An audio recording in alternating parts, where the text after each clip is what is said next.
네, 안녕하세요. 곤입니다.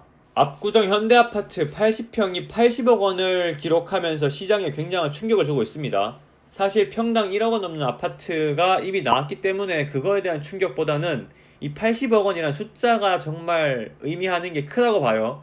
뭐 옛날에 사실 뭐 50억 원, 60억 원 이런 아파트 보면 어차피 나랑 뭐 관계없는 아파트니까 내가 들어갈 아파트 가격만 괜찮으면 상관없다 라는 마인드였는데 이 최상급지의 움직임을 따라가더라고요. 이 최상급지의 움직임을 상급지, 중급지들이 따라가는 걸 보면서 와, 저게 80억을 찍으면 나머지 아파트들은 또 얼마나 따라가려고 또 얼마나 올라가려고 할까라는 좀 걱정과 무서움이 같이 들었습니다. 물론 현대 아파트는 이 공공 재개발을 싫어하는 럭셔리 민간 재개발을 원하시는 분들에게, 또 한국 0.1티어 아파트를 원하시는 분들, 대형 평수를 원하시는 분들이 있기 때문에 이 80평 80억이라는 정말 어마어마한 가격을 부를 수도 있었고 받을 수도 있었는데, 그런데 우리가 진짜 주목해야 될 이 키 메시지가 바로 키 맞추기예요.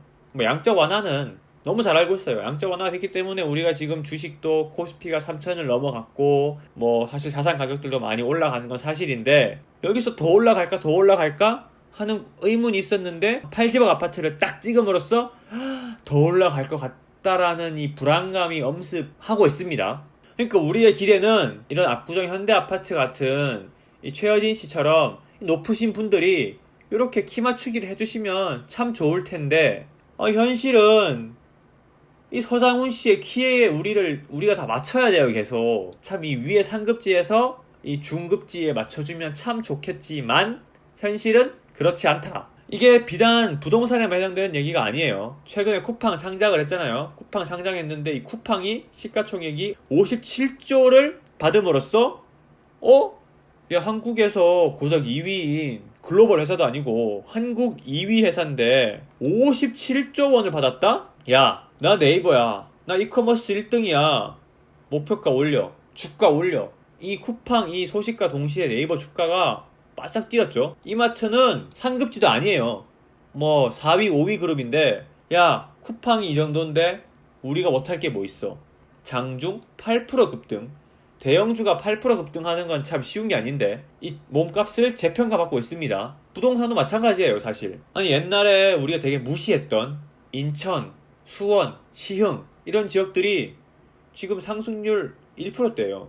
근데 아파트에서 6억에서 1%면 600입니다. 근데 그 600이 평균 1%이기 때문에 그 지역 내에서 괜찮은 아파트라고 하면 1000은 올랐겠죠. 그니까 1%라고 찍혔겠죠. 그러니까 이런 식으로 1%가 어마어마한 수치입니다. 그런데 전년 말 대비해서 18%, 16%, 11%, 10%, 6억 아파트면 6천이 올랐는데 평균 6천이니까 좀 괜찮은 아파트들은 최소 1억에서 2억은 올랐다 라고 보시면 됩니다. 이게 3월 4주차 KB 시세인데 4주차에도 인천, 뭐 안산, 일산, 시흥, 부천 다 1%씩 올랐어요. 이게 매주 1%씩 쌓이다 보면 어느새 눈 뜨고 있으면 분명 작년 말에는 내가 이 아파트 5억에 보고 있었는데 올해 중순만 됐더니 7억 8억이네? 금방이에요. 이 1%가 모이면 엄청 큽니다. 왜냐면 복리잖아요. 제가 되게 좋아하는 채널인데 이 TV 러셀 채널에서 봤던 영상 중에 되게 감명 깊은 좀 기억에 남았던 컨텐츠인데요. 이분께서 시흥에 집이 있는데 어쨌든 뭐 집이 안산이고 또 뭐 학교도 있다 보니까 계속 안산에서 거주하시는 것 같아요. 안산에 거주하다 보니까 아파트 월세로 가야 될 것 같다는 생각을 하셔서 이 안산 그랑시티 자이라는 곳에 갔습니다. 여기가 2020년에 지어진 신축 아파트인데 앞에 호수가 있고 근처에 아무것도 없어요. 뭐 상가도 크게 발달되어 있지 않고 지하철역도 좀 거리가 있는 편입니다. 그럼 보통 사람들은 이 영상 보면서 안산 그랑시티 자이 뭐 해봤자 안산이니까 뭐 대형 한 30평대면 한 7억 정도 하지 않을까. 9억 5천 10억입니다.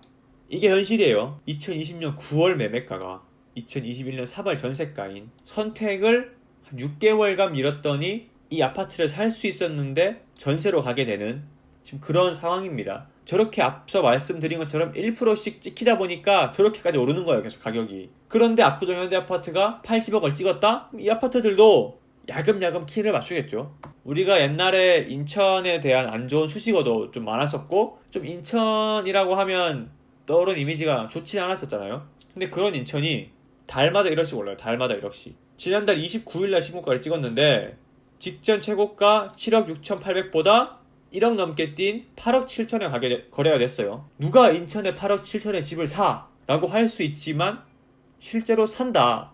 호가가 아니에요. 실거래가가 8억 7천이고 호가는 이미 9억입니다. 그런 선입견을 버릴 때가 필요합니다. 대표적인 예가 수원, 시흥, 안산, 인천이에요. 대부분 안 좋은 소문, 안 좋은 시설 그런 것들이 되게 많았지만 천지개벽하고 있는 그런 지역들이죠.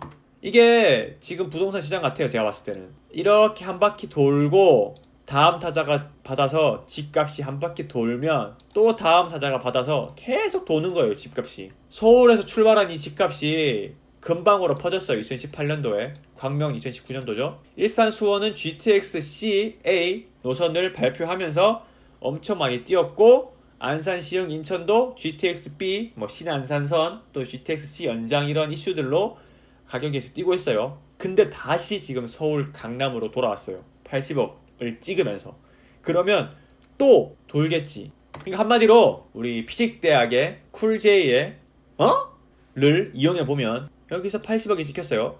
그러면 강남에서 여기 80억? 그럼 우리 더 불러야지. 여기 더 불러요. 그러면 잠실에서 강남 더 불렀어?